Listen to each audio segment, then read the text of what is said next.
క్రియాయోగం ఒక ప్రాచీన యోగ శాస్త్రం.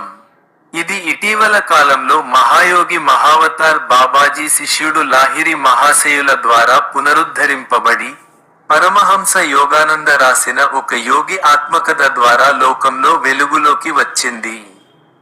యోగానంద సూచనల ద్వారా పాశ్చాత్య దేశాల్లో కూడా దీని సాధన 1920 నుండి మొదలైంది. యోగానందుల వారు ఒక యోగి ఆత్మకథలో, యోగ విద్యకు ప్రప్రథమ శాస్త్రకారుడైన పతంజలి క్రియాయోగాన్ని పేర్కొంటూ, ఉచ్ఛ్వాస నిశ్వాసల గతిని విచ్ఛేదించడం ద్వారా జరిగే ప్రాణాయామంతో ముక్తిని సాధించవచ్చు అని వ్రాశాడు. అలాగే ఇది మనిషి రక్తంలో ఉన్న కర్బనాన్ని హరింపజేసి ప్రాణవాయువుతో నింపే ఒక మానసిక, శారీరక ప్రక్రియ అని పేర్కొన్నాడు. క్రియాయోగశాస్త్రంలో ఆధ్యాత్మిక పురోగతిని త్వరితగతిని పొందేందుకు, భగవదనుభవం పొందేందుకు అనేక స్థాయిల్లో ప్రాణాయామం, మంత్రం, ముద్ర, ధ్యానం మొదలైన పద్ధతులు ఉన్నాయి. యోగానందకు ఈ విద్య గురు, శిష్య పరంపరాగతంగా శ్రీ యుక్తేశ్వర్ గిరి, లాహిరి మహాశయ, మహావతార్ బాబాజీ నుండి సంక్రమించింది. క్రియ అనే శబ్దానికి మూలధాతువు సంస్కృతంలో క్రు అంటే చేయడం, స్పందించడం అని అర్థం. యోగం అంటే కలయిక అని అర్థం. క్రియాయోగం అంటే ఏదైనా చర్య లేదా కాండ ద్వారా పరమాత్మునిలో కలవడం. లాహిరి మహాశయులు ఈ విద్యను ఒక దీక్షగా గురువు నుండి మాత్రమే ఉపదేశం పొందాలని మార్గనిర్దేశం చేశారు. ఈ విద్యను గురువు నుండి శిష్యునకు ప్రసారం చేసేటప్పుడు పాటించవలసిన ప్రాచీన కఠిన నియమాలను బాబాజీ తనకు బోధించారని చెప్పారు.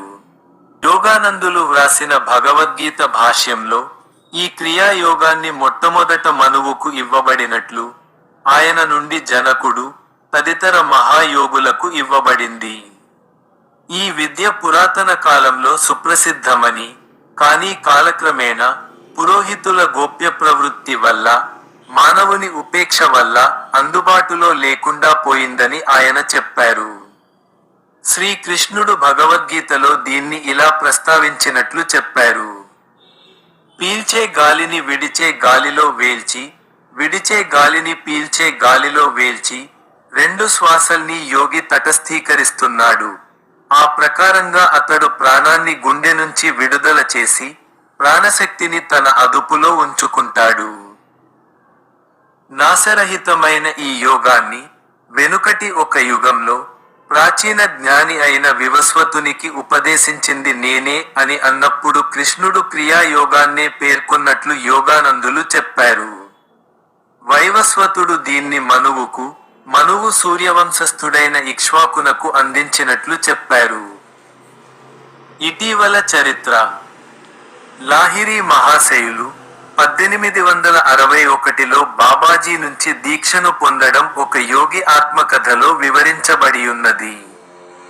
యోగ సంబంధమైన కొన్ని నిషేధాజ్ఞల మూలంగా సామాన్య ప్రజల కోసం ఉద్దేశించిన ఈ పుస్తకంలో క్రియాయోగానికి సంబంధించిన పూర్తి వివరణ ఇవ్వలేదు, కానీ స్థూలమైన వివరాలు ఇవ్వబడ్డాయి. ఈ 19వ శతాబ్దంలో నేను నీ ద్వారా అందిస్తున్న ఈ క్రియాయోగం, కొన్ని వేల ఏళ్ల కిందట కృష్ణుడు అర్జునునికి ఉపదేశించిన, ఉత్తరోత్తర పతంజలికి, తదితర శిష్యులకు తెలిసి ఉన్న విద్యకు పునరుద్ధరణమే అని బాబాజీ లాహిరి మహాశయతో అన్నట్లు యోగానందులు వ్రాశారు. లాహిరి మహాశయుల ద్వారా క్రియాయోగం భారతదేశమంతటా వ్యాపించింది. ఈయన శిష్యుడైన శ్రీ యుక్తేశ్వర్ గిరి, తన శిష్యుడైన యోగానందుల ద్వారా క్రియాయోగాన్ని 20వ శతాబ్దంలో అమెరికా, ఐరోపా దేశాల్లో ప్రచారం చేశారు.